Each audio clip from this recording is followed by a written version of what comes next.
আজকে সকাল সকাল দিদিমণি ফোন করে হঠাৎ করে বলছেন, চলে এসো, তোমার বাবুর টিকা আছে।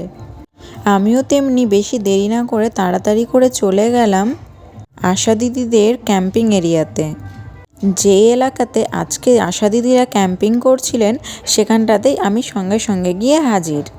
যাওয়া মাত্রই খুব একটা বেশি দেরি না করিয়ে আশা দিদিমণি তাড়াতাড়ি আমার বাবু সোনাকে রেডি করতে বললেন এবং টিকাটা দিয়ে দিলেন। খুব একটা দেরি করেনি, আর এত সুন্দরভাবে টিকাটা দিলেন যে বাবু সোনা আমার একটুকু বুঝতে পারেনি, খুব একটা সেরকম কান্না করেনি।